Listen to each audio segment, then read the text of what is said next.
Radio Publique Africaine.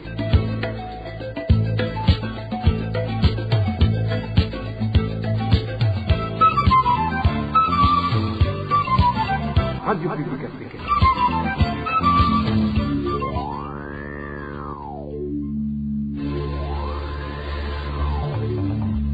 C'est le moment de suivre le journal parlé en français. À la présentation, Émile Nivasumbo.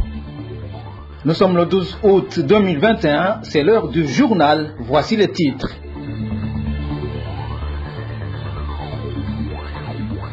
La CNTB restitue à l'État burundais des parcelles abritant le lycée Saint-Gabriel et le lycée de l'Amitié. Nous sommes dans la zone Ngagara. Les détails à suivre au cours de ce journal. Présence de la Covid-19 au sein de la police chargée de protéger les institutions. De nombreux policiers sont dans un état critique, vous allez le suivre tout à l'heure. Et à Ndouta, une campagne de dépistage de la tuberculose est en cours. La malnutrition chez les réfugiés est parmi les principales causes de cette maladie. Tout de suite, le développement.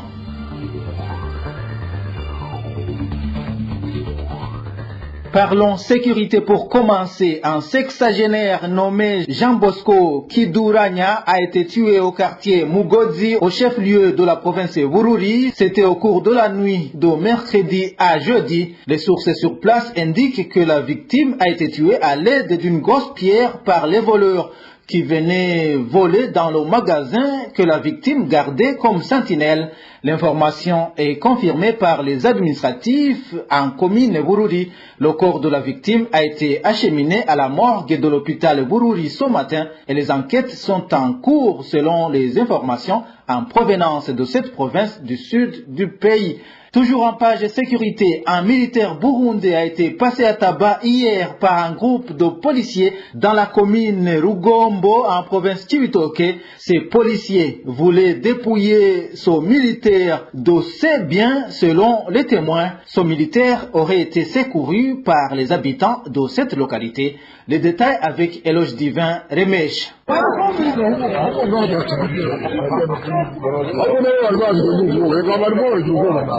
Ces événements se sont déroulés pendant l'après-midi de ce mercredi. Un groupe de policiers sous les ordres d'un prénommé Désiré, alias Dokor, avait arrêté un militaire, l'accusant de vol. Les habitants de cette localité révèlent que des accrochages entre ces agents de la police et la population s'en ont alors suivi. Cet habitant témoigne.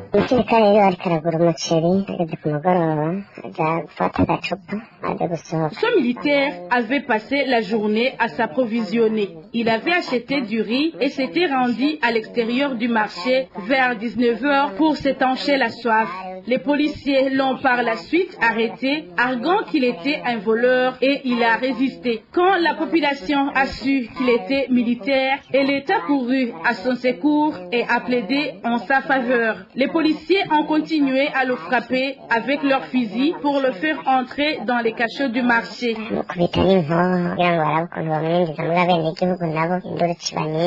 La population indique que ce groupe de policiers avait par contre l'ambition de voler de l'argent que possédait ce militaire, car celui-ci leur avait même montré ses documents attestant son identité.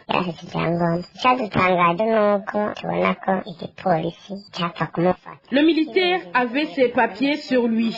Ce qui nous a étonnés, c'est que la police voulait l'incarcérer sans même lui demander ses papiers. Ils ne l'ont fait que quand la population est intervenue et s'est interposée. Il y a eu alors une grande contestation. Il est évident que ces policiers voulaient malmener le militaire pour lui dérober l'argent qu'il avait sur lui. Ils voulaient lui prendre sa sacoche et il n'a pas voulu céder.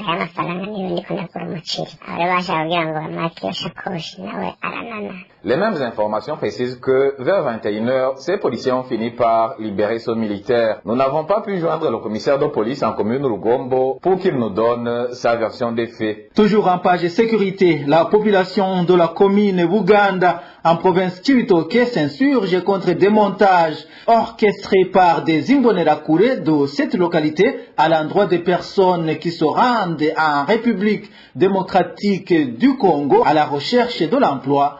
Ces Imbonerakure ont le but de leur soutirer de l'argent selon les témoins. Un cas illustratif est celui de 2 jeunes qui ont été interceptés sur la frontière burundo-congolaise ce lundi. Ils ont été taxés de rebelles. Le point avec Emmanuel Nyungeko. Ces jeunes gens arrêtés lundi dernier sont Jérôme Ndayirukiye et Enoch Nshimirimana, tous originaires de la colline Muremera en commune Buganda de la province Cibitoke. Les informations fournies par les habitants de la localité indiquent que ces 2 hommes provenaient de la République démocratique du Congo. Ils s'y étaient rendus à la recherche d'un gagne-pain. Arrivés en commune Buganda sur la frontière burundo-congolaise, ces sources font savoir qu'ils ont été interceptés par des Imbonerakure qui ont l'habitude d'effectuer des patrouilles dans la région avec des armes. Faute de l'argent exigé par ces Imbonerakure, ces 2 individus ont été ligotés et sérieusement tabassés. Et ces Imbonerakure ont fait porter les fusils de type Kalachnikov sur les épaules. La population de la colline Muremera, où habite Jérôme Ndayirukiye et Enoch Nshimirimana, s'insurge contre son montage orchestré par ces Imbonerakure. Ils étaient partis à la recherche de l'argent. Ils ont été surpris en cours de route et ces fusils ne leur appartiennent pas. Tout simplement, ils n'ont pas pu avoir l'argent qu'on leur avait exigé. Ils leur ont collé ces fusils pour leur taxer de rebelles, mais en réalité, ils ne sont pas des rebelles. Les habitants de la commune Buganda indiquent que ces Imbonerakure ont l'habitude de tendre des embuscades aux gens qui proviennent de la République démocratique du Congo et les dépouiller de leurs biens, constitués surtout de l'argent et des habits. La rédaction de la RPA n'a pas pu joindre Pamphile Hakizimana, administrateur de la commune Buganda, pour de plus amples éclaircissements. Parlons à présent de la Commission nationale des terres et autres biens qui a procédé ce matin à la restitution à l'État burundais des parcelles abritant les établissements scolaires au quartier 7, le lycée central Saint-Gabriel, et au quartier 6, le lycée de l'Amitié. C'est dans la zone Ngagara. Deogracias Nsanganiungami, ministre des Infrastructures, de l'Équipement et des Logements Sociaux, a représenté le gouvernement sur les lieux. Comme vous venez de l'entendre de vos propres oreilles, la CNTP a aujourd'hui réattribué ces parcelles à l'État du Burundi parce que celui-ci en dispose entièrement à sa volonté. Nous ne sommes pas donc venus pour prendre des décisions immédiates sur terrain, mais plutôt pour récupérer les titres de ces parcelles. Heureusement que même les occupants étaient au courant que ces terres appartiennent à l'État et qu'ils n'étaient que de simples locataires. En ce qui est des activités qui s'y déroulaient, si quelqu'un transgresse la loi, l'État doit le sanctionner. Nous espérons qu'il n'y aura aucune conséquence immédiate. Les personnes qui occupaient ces terres pourront s'adresser au ministère concerné afin que nous nous asseyions ensemble pour trouver un terrain d'entente. Les parcelles en question avaient été attribuées par l'État du Burundi aux réfugiés rwandais. C'était dans les années 70. Tout de suite, nous parlons de la Covid-19. La Covid-19 se déchaîne au sein de la police chargée de la protection des institutions au Burundi. Ceux qui sont en train de traiter les policiers atteints de ce virus indiquent que la majorité se trouve dans un état critique. Les détails avec Dani Claire Iratroumva. La pandémie à Covid-19 se propage de façon inquiétante dans différents secteurs du pays. Actuellement, la pandémie agonise l'Institut de police chargé de la protection des institutions. 40 policiers se trouvent dans un état critique. Les médecins traitants indiquent qu'il y a une autre catégorie de malades dont l'effectif n'est pas connu qui est en train de prendre les médicaments à domicile, témoigne l'un de ces médecins. La campagne de lutte contre la Covid-19 ne progresse pas vraiment actuellement. La situation devient de plus en plus compliquée. Au centre de traitement ici à mairie de Bujumbura, nous avons plus de 30 policiers testés positifs à Vugizo. Parmi ces du département aussi, il y a plus de 40 policiers et tous souffrent très gravement. En plus, il y a un nombre non connu jusqu'à présent de ceux qui sont renvoyés à la maison pour prendre des médicaments état confiné. La situation est vraiment inquiétante. Le centre qui accueille ces policiers sous traitement situé dans les enceintes de l'ancien lycée Vugizo est saturé à cause du surnombre des cas positifs. La situation est pareille pour l'hôpital clinique. Le centre national de clinique est saturé. Aucune place n'est disponible. Il y en a même ceux qui sont dans un état critique et qui sont assistés par des machines à oxygène. À ce centre de Vugizo, seuls les policiers sont autorisés à y être transférés. Entre-temps, le rapport du ministère de la Santé de ce mercredi annonce que 233 personnes ont été testées positives à la COVID-19 selon les tests effectués le 10 août 2021. Le même rapport ajoute que parmi tous les districts sanitaires dans lesquels on a effectué le dépistage, le district sanitaire de Kirundo bat le record avec 47 cas positifs sur 670 personnes testées dans 24 heures seulement, soit un taux supérieur à 5%. Néanmoins, les techniciens qui font le dépistage sur terrain rejettent carrément ces chiffres et dit rapport, précisant que les cas positifs détectés dans ce district dépassent largement les chiffres publiés par le ministère, compte tenu de la réalité sur terrain. Selon toujours ces techniciens, ce 10 août, à l'hôpital Kirundo, on a détecté 77 cas positifs sur 261 personnes testées. Quant au stade de Nyange-Bushadza, le même jour, 45 personnes ont été testées positives sur un effectif de 209 testés, ce qui rentre en contradiction avec le rapport du ministère de la Santé publique.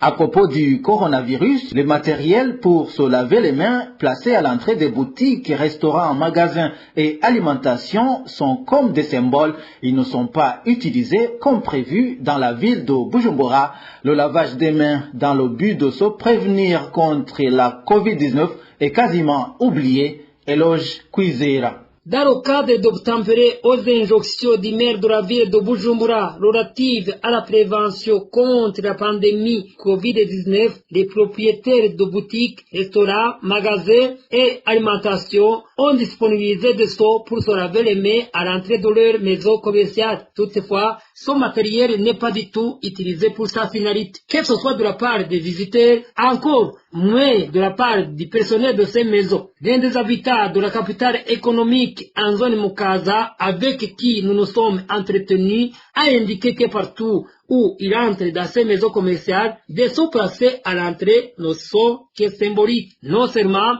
il s'agit de seaux vides qui ne contiennent pas de l'eau, mais aussi les clients ne soucient point de la pratique de laver les mains. Dans certains endroits, on y trouve des seaux d'eau devant les boutiques, mais dans d'autres endroits, il n'y en a pas. Ou encore, ces seaux ne contiennent pas d'eau. Au centre-ville, à Jabé, tout comme à Biza, certaines boutiques en disposent, mais les gens ne les utilisent pas pour se laver les mains. La situation se présente ainsi au moment où le maire de la ville, Jimmy Hatungimana, a récemment mis en garde tout contrevenant qui sera sévèrement puni avec une lourde amende.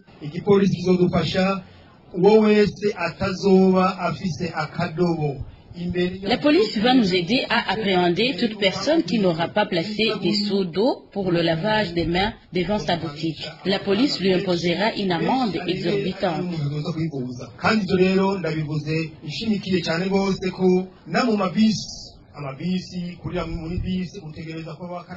Certains des habitants de la ville de Bujumbura demandent aux autorités municipales, surtout celles du secteur de la santé et de la police, de prendre la question en main dans la mesure où la pandémie COVID-19 se propage à une allure inquiétante dans cette ville. Puisque nous parlons du coronavirus, le retard des résultats des tests de COVID-19 fait par les voyageurs entrant ou sortant est causé parfois par ces mêmes voyageurs. Propos de Tade Ndikumana, ministre de la Santé publique, c'était lors de sa visite ce mercredi au centre INSP chargé de dépister les voyageurs. Ce ministre demande à ces voyageurs de fournir tous les détails nécessaires afin de recevoir leurs résultats à temps. Le nouveau système que nous avons mis en disponibilité sur notre site web permet à une personne de demander le rendez-vous étant à son domicile, même chose à la personne qui vient de l'étranger et s'inscrit sur ce site. Toutes les réponses leur sont transmises via leur téléphone. Ce qui est vraiment étonnant, c'est qu'il y a des gens qui se plaignent du retard des résultats de 4 ou 5 jours depuis leur arrivée de l'étranger. Mais après avoir vérifié, nous avons constaté que c'est la personne en question qui n'a pas consulté son mail ou son téléphone. Je voudrais alors demander à ces gens qui effectuent des voyages vers ou depuis l'étranger de toujours jeter un coup d'œil dans leurs courriers électroniques et de nous fournir leurs vrais contacts. Car nous avons constaté qu'il y a des gens qui ont donné de fausses adresses, que ce soit les mails ou de numéros de téléphone. Cela arrive même qu'ils oublient leur mot de passe. Donc, par là, ils ne pourront jamais recevoir leur certificat car ça passe par les mails. Si tout était fait correctement, cela deviendrait très facile.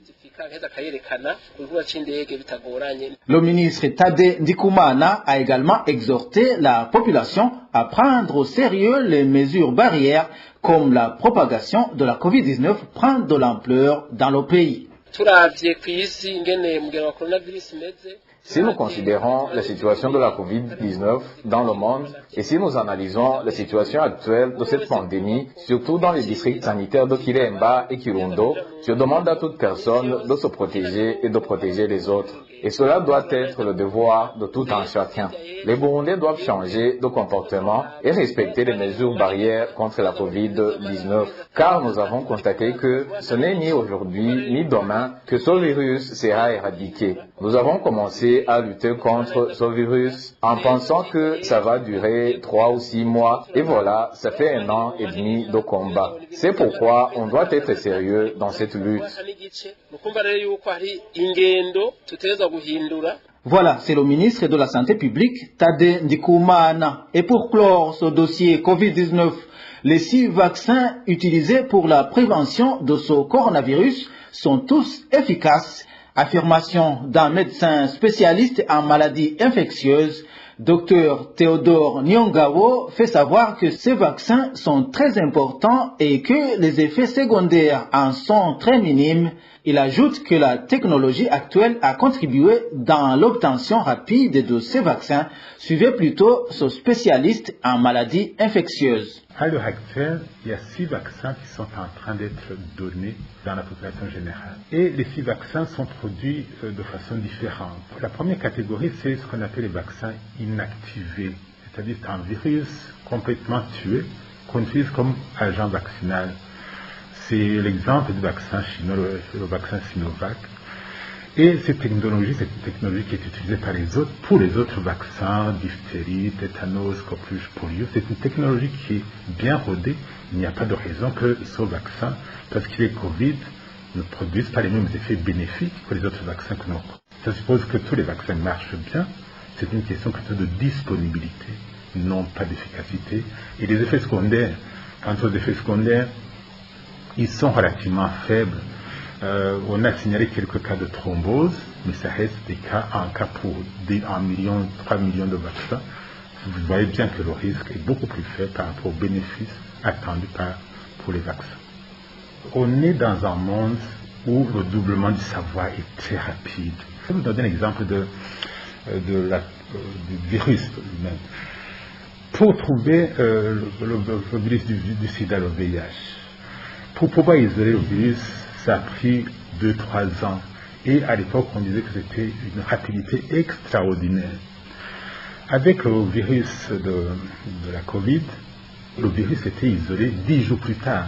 Vous voyez bien que le savoir est beaucoup plus rapide. Il est évident que ce savoir rapide doit conduire obligatoirement, également ici en matière de vaccination, à trouver le vaccin beaucoup plus rapidement, comme ils ont trouvé le virus beaucoup plus rapidement. Dr Théodore Nyongabo s'est exprimé sur la radio Isanganiro. Tout de suite, nous nous rendons à Makamba. RPI. Le chef de la colline Wuheka, zone Kazirabageni en commune Nyanzalak, nous sommes dans la province Makamba, est accusé de corruption par la population. Le cas le plus récent date de ce mercredi quand ce chef collinaire a voulu présenter le contraire du verdict rendu par les 5 responsables collinaires et les notables de cette localité dans un conflit foncier, et cela suite au pot de vin lui versé par la partie vaincue. Le point avec Onésime Dushimagize. Mardi de cette semaine, les 5 conseillers de la colline Buheka se sont réunis pour trancher sur un conflit foncier opposant un certain Minani et la famille de Fegioya. Cette propriété foncière en litige se trouve sur la sous-colline Kayuzi. En plus de 5 élus collinaires, à savoir le chef collinaire Celestin Sauchimike, Honorine Nyabenda, Dominique Ndawaneze, Karenzo et Malachi, il y avait un notable d'une autre localité qui était présent sur le lieu. Ces derniers ont tranché, mais le verdict n'a pas été proclamé comme l'indique cet habitant de la colline Buheka. Les 5 élus collinaires et le notable qui a accompagné les représentants de la famille d'Ofe Goya ont entendu les 2 parties en conflit. Ils ont tranché, mais le jugement rendu n'a pas été proclamé publiquement. Au moment où ils allaient proclamer publiquement le verdict rendu, le chef collinaire a refusé, arguant qu'il n'a pas assez de temps, et a demandé à ses collègues de reporter la proclamation du verdict pour ce mercredi. Selon la population de la colline Buheka, en reportant la proclamation du verdict, le chef collinaire Celestin Sauchimike cherchait comment côtoyer la partie vaincue pour lui demander des pots de vin et ainsi proclamer que c'est elle qui a gagné le procès. Ainsi planifié, ainsi fait, au lieu de proclamer le vrai rapport du verdict, Sauchimike, le chef collinaire, a prononcé le contraire de ce qui a été décidé, ce qui a par conséquent entraîné des polémiques entre les élus collinaires, comme l'indique toujours notre source. Il précise qu'ils sont fatigués du comportement de cet élu collinaire qui divise les citoyens pour ses propres intérêts. Nous, les habitants de la colline Buheka, déplorons l'attitude du chef collinaire Celestin Sauchimike. Le cas de ce mercredi n'est pas un cas isolé, car diviser les citoyens qu'il était censé unir est devenu pour lui une habitude. Il exige de la correction aux citoyens et il a un groupe de personnes qui l'aident dans ses magouilles.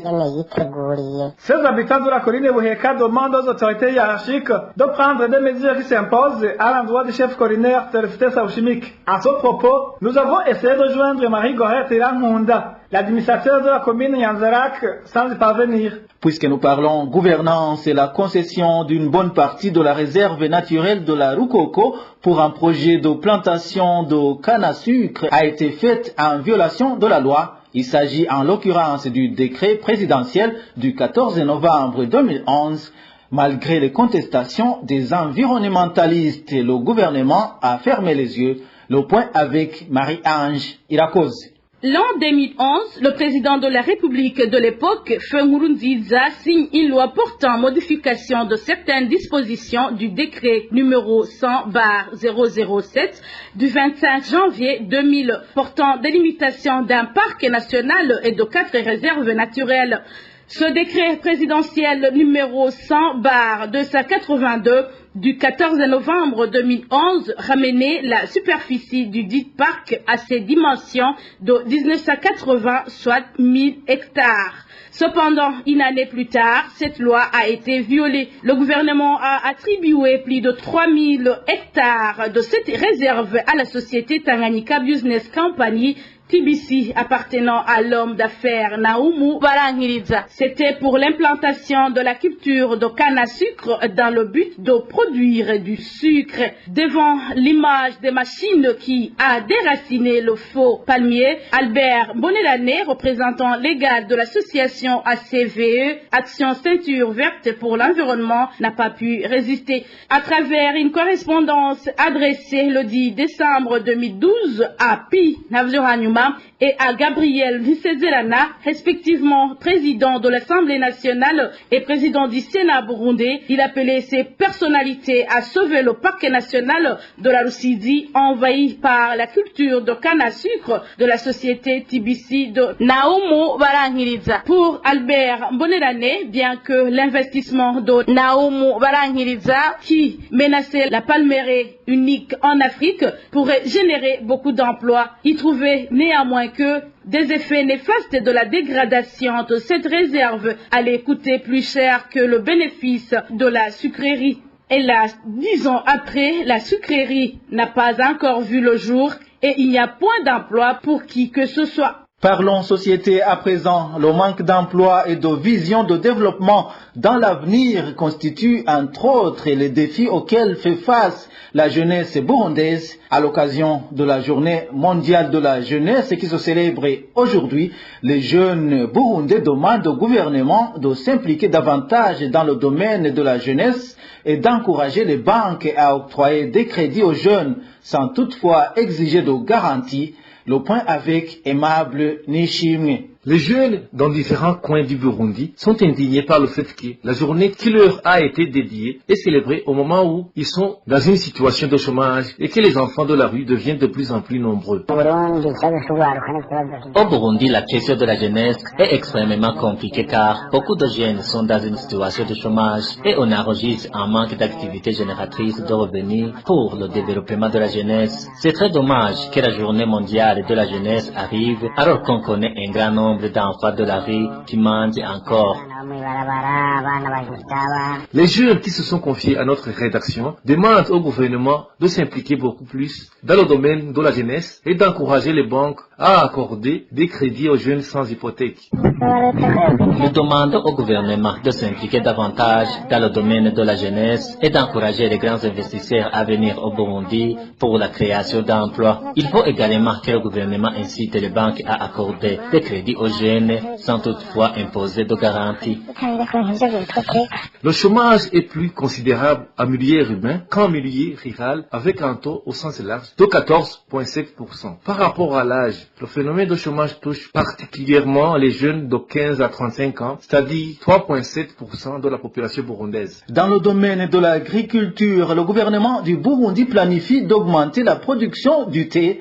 Au cours d'une conférence de presse de ce matin, le ministre de l'Environnement, de l'Agriculture et de l'Élevage, Deogide Rurema, a également mis en garde les gens qui arrachent les plantations de thé. Suivez Deogide Rurema, c'est le ministre de l'Environnement, de l'Agriculture et de l'Élevage. Pour le thé, l'objectif du gouvernement est d'augmenter la production jusqu'à 20% et par mieux rémunérer les agriculteurs afin de subvenir à leurs besoins et faire rentrer les devises au pays qui permettront la réalisation des programmes de développement. C'est eu égard à cette importance et dans le souci d'arriver à cet objectif d'augmenter la production du thé de qualité que l'État s'est engagé à mettre en œuvre les actions suivantes. Multiplier les pépinières de théiers, augmenter les embravures dans les régions naturelles de Butusi, dans les communes de Matana, Butovu, Songa, Kiansoro, Lissoro, là où la recherche a montré que cette culture peut s'adapter. Construire de nouvelles usines et augmenter la capacité des anciennes pour une amélioration de l'usinage. Le gouvernement du Burundi, au cours de cette campagne 2021-2022, malgré la pandémie de Covid-19 qui a perturbé les cours mondiaux, vient de prendre la mesure d'augmenter le prix aux producteurs. Ainsi, le prix par kilo de feuilles vertes est passé de 250 à 280 francs, soit une augmentation de 30 francs par kilo. Il est demandé aussi à ceux qui arrachent les plantations d'abandonner cette mauvaise pratique et d'utiliser les engrais pour augmenter leur production. Rendons-nous en Tanzanie pour clore ce journal. Une campagne de dépistage de la tuberculose est en cours pour les réfugiés burundais du camp d'Onduta, une campagne qui s'opère au moment où dans le camp d'Onduta, il s'observe un problème de malnutrition qui est souvent la cause de cette maladie. Les détails avec Francine Mahoro. Cette campagne de dépistage de la tuberculose dans le cas des réfugiés burundais d'Onduta a débuté ce mercredi le 11 août 2021. Selon ces réfugiés, des personnes parcourent le DICA en annonçant les symptômes de cette maladie pour que ceux qui en ont se fassent dépister. L'activité de dépistage de la tuberculose a commencé hier et continue. En traversant le camp, ils annonçaient que toute personne qui se voit perdre du poids ou dont la température monte beaucoup pendant la nuit devrait aller se faire dépister. Selon toujours notre source, ce dépistage serait organisé parce que dans ce cas, ils observeraient le problème de malnutrition. Je dirais qu'ils ont procédé au dépistage de cette maladie parce qu'ils auraient constaté que beaucoup de réfugiés ont des symptômes et que la malnutrition est en quelque sorte la cause de cette maladie. En plus de cela, ce n'est un secret pour personne qu'ici dans le camp, nous sommes mal nourris. Cette campagne de dépistage de la tuberculose dans le cas de Nduta a débuté juste après 3 jours de la campagne de vaccination contre la COVID-19 des employés tanzaniens des organisations Evrada Soka. Le tour de vaccination des réfugiés contre la COVID-19 n'a pas encore été communiqué. Voilà, c'est par ici que nous mettons un point final au journal du 12 août 2021. Merci à vous tous qui nous avez suivis. À la présentation, c'était Émile Nibasumba. Au revoir.